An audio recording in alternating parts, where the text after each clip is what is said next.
നമസ്കാരം. ഞാൻ ഡോക്ടർ പ്രസാദ്. എക്സസൈസിനെ കുറിച്ച് ധാരാളം കാര്യങ്ങൾ പല വീഡിയോസിലും ഞാൻ പറഞ്ഞിട്ടുണ്ട്. പലർക്കും പലതും നേരത്തെ കേട്ട കാര്യങ്ങളാണെന്ന് തോന്നുന്നു. എന്നാലും എന്തുകൊണ്ടാണ് പലരും ചെയ്യുന്ന എക്സസൈസുകൾ എഫക്റ്റീവ് ആകാത്തത്?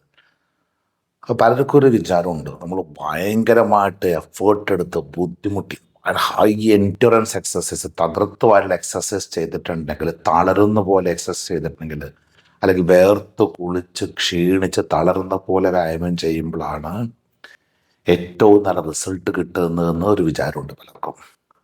വലിയ തെറ്റിദ്ധാരണയാണ്. നമ്മുടെ ശരീരം ഈ ക്വിക്ക് ബൗട്ട്സ്, പെട്ടെന്നുള്ള എനർജിക്ക് വേണ്ടിയിട്ട് പെട്ടെന്ന് ചെയ്യുന്ന മൂവ്മെൻറ്റ്സിന് വേണ്ടി ഉപയോഗിക്കുന്ന മസിൽസ് വൈറ്റ് മസിൽസാണ്, വൈറ്റ് ഫൈബേഴ്സ് ഉള്ള മസിൽസാണ്.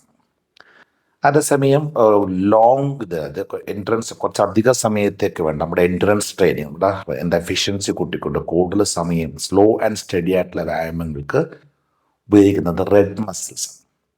ഈ റെഡ് മസിൽസിൻ്റെ പ്രത്യേകത സ്മോൾ ഡയമീറ്റർ കുറവുള്ള സ്മോൾ മസിൽ ഫൈബേഴ്സ്, ഇങ്ങനെ നാരുകൾ, മണ്ണിര പോലെയുള്ള നാരുകൾ ചേർന്നാണ് മസിൽസ് എടുക്കുന്നത്. അതിൻ്റെ അകത്ത് ധാരാളം മയോഗ്ലോബിൻ ഉണ്ട്. അപ്പോൾ ഓക്സിജൻ ക്യാരിങ് കപ്പാസിറ്റി കൂടുതലായിരിക്കും.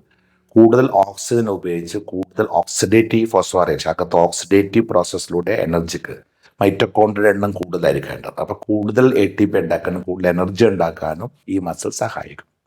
സോ ആ മസിൽസ് ആക്ടിവേറ്റഡ് ആകുന്ന തരത്തിലുള്ള വ്യായാമം ചെയ്യുമ്പോഴാണ് ഏറ്റവും നല്ലോണം ഗ്ലൂക്കോസ് ബേണിങ്ങും അതിന് പിന്നാലെ ഫാറ്റ് ബേണിങ്ങും നടക്കുകയെന്ന് മനസ്സിലായിരിക്കണം. അത് മനസ്സിലുണ്ടായിരിക്കണം എല്ലാവർക്കും.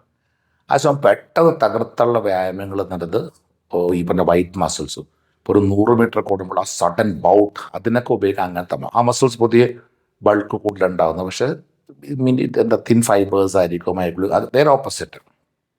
ഇതൊന്ന് മനസ്സിൽ വെച്ചിട്ട് നമ്മളുടെ എക്സസൈസിൻ്റെ എയിം ഒന്ന് മനസ്സിൽ വേണം. ഞാൻ എന്തിനാണ് ഈ വ്യായാമം ചെയ്യുന്നത്? എന്താണ് വ്യായാമത്തിൻ്റെ മെയിൻ ഉദ്ദേശം?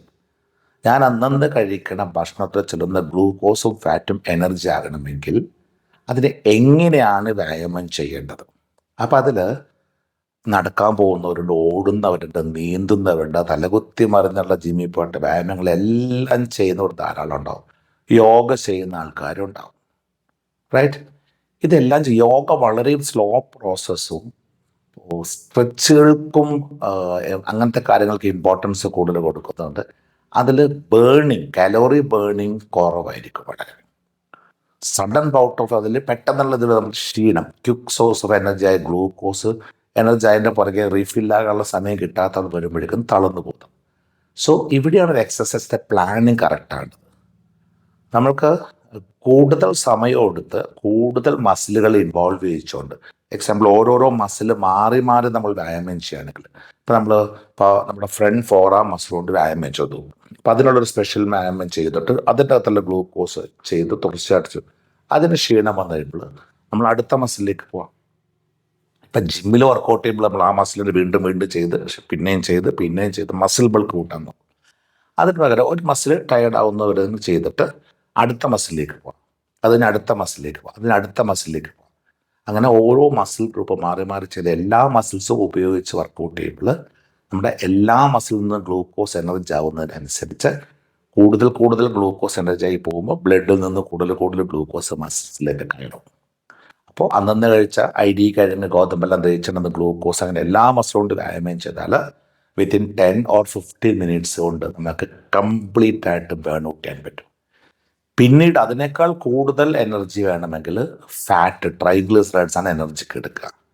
ഈ ട്രൈഗ്ലിസറൈഡ്സ് നമ്മൾ ഒറ്റക്ക് അത് ബേൺ ഔട്ട് ആകാൻ ഈസിയല്ല. അത് സാധാരണഗതി പറയുന്നത് ഗ്ലൂക്കോസ് ബേൺ ചെയ്യുന്ന കൂട്ടത്തിൽ ഫാറ്റ് ബേൺ ചെയ്യുന്ന പറയുന്നത്. അപ്പോൾ ഈ കരിയില കത്തുന്ന കൂട്ടത്തിൽ വിറക് മുട്ടി കത്തി, ചുള്ളിക്കമ്പ് കത്തുന്ന കൂട്ടത്തിൽ വിറക് മുട്ടി കത്തി എരിഞ്ഞ് കത്തുന്നത് പോലെ അങ്ങനെ മനസ്സിൽ കാണണം ഫാറ്റ് ബേണിങ്. ഫാറ്റിലാണ് കൂടുതൽ എനർജി ഉള്ളത് ഗ്ലൂക്കോസിനേക്കാൾ. സോ അവിടെ ഈ ഫാറ്റ് ബേണിങ് ശരിക്കും നടക്കണമെങ്കിൽ നമ്മൾ എങ്ങനത്തെ വ്യായാമങ്ങളായിരിക്കും ചെയ്യേണ്ടതൊന്ന് മനസ്സിൽ വേണം. സോ നമ്മൾ ഫസ്റ്റ് സെറ്റ് ഓഫ് എക്സസൈസ് എല്ലാ മസിലും കൊണ്ട് ചെയ്ത് മാക്സിമം ഗ്ലൂക്കോസ് ബേണിങ് ചെയ്ത് വീണ്ടും ഗ്ലൂക്കോസ് റീഫില്ലാൻ സമയം കൊടുക്കുന്നു.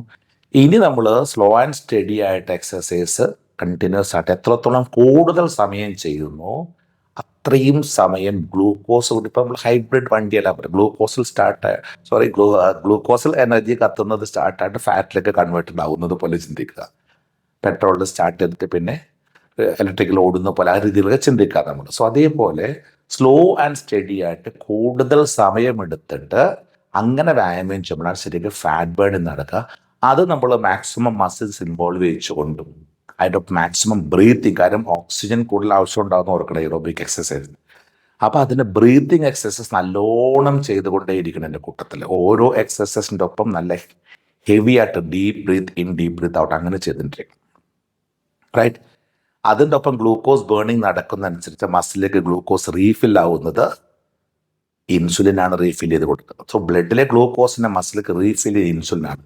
ബ്ലഡിൽ മാക്സിമം ഇൻസുലിൻ്റെ അവൈലബിലിറ്റി വേണമെങ്കിൽ എന്ത് ചെയ്യണം? ഒരു ഓടിത്തളർന്ന അത്ലറ്റ് ഗ്ലൂക്കോസ് പൊടി കഴിച്ച് കഴിയുമ്പോൾ ക്ഷീണം മാറുന്നത് എങ്ങനെയാണ്?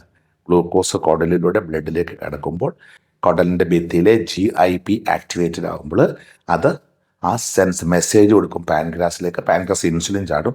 ആ ഇൻസുലിൻ ഈ ഗ്ലൂക്കോസിനെ മസിലിലേക്ക് റീഫിൽ ചെയ്തിട്ടേയിരിക്കും. അപ്പം ഈ ഒരു ഭാഗം ഒന്ന് മനസ്സിലെടുത്ത് ചിന്തിച്ച് നോക്കുക നിങ്ങൾ. സ്ലോ ആൻഡ് സ്റ്റഡി കൂടുതൽ സമയത്തേക്ക് വ്യായാമം ചെയ്യുമ്പോൾ ക്ഷീണം തോന്നുമ്പോഴെല്ലാം ഒരു റീഫില്ലിംഗ് പ്രോസസ്സ് നടക്കണമെങ്കിൽ, ബ്ലഡിൽ ഇൻസുലിൻ കണ്ടന്റ് കൂടണമെങ്കിൽ എന്തായിരിക്കണം നമ്മൾ ചെയ്യേണ്ടത് ഇൻ ബിറ്റ്വീൻ എക്സർസൈസ്? സോ ഇതൊന്ന് മനസ്സിൽ വെച്ചുകൊണ്ട് സ്ലോ ആൻഡ് സ്റ്റഡി ആയിട്ട് കൂടുതൽ സമയം വ്യായാമം ചെയ്യുമ്പോഴേക്ക് എത്രത്തോളം കൂടുതൽ ഗ്ലൂക്കോസും ഫാറ്റും ബേൺഔട്ടാണെന്ന് ചിന്തിക്കുക. പക്ഷേ അതേസമയം കൂടുതൽ ഇൻസുലിൻ്റെ അവൈലബിലിറ്റി ഉണ്ടാക്കിയിട്ട് മസിൽസിലേക്ക് കൂടുതൽ ഗ്ലൂക്കോസിനെ റീഫില്ല് ചെയ്യാൻ വേണ്ടിയിട്ട് ബ്ലഡിലേക്ക് ഇൻസുലിൻ മാക്സിമം കൊണ്ടുവരാൻ വേണ്ടി എന്തായിരിക്കും ചെയ്യേണ്ടത് നിങ്ങളോട് ചിന്തിക്കുക.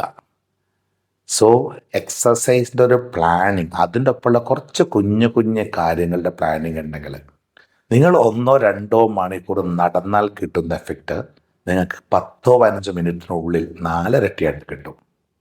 അതിൻ്റെ ഒരു ഡിസൈനിങ്, സ്ട്രക്ചറിങ് ശരിയായിരിക്കണം എക്സസൈസിൻ്റെ. അതിൻ്റെ പാറ്റേൺ എങ്ങനെയാണത് പ്ലാൻ ചെയ്യേണ്ടത്, ഡിസൈൻ ചെയ്യേണ്ടത്, ഇതിലാണ് മുഴുവൻ കിടക്കുന്നത്.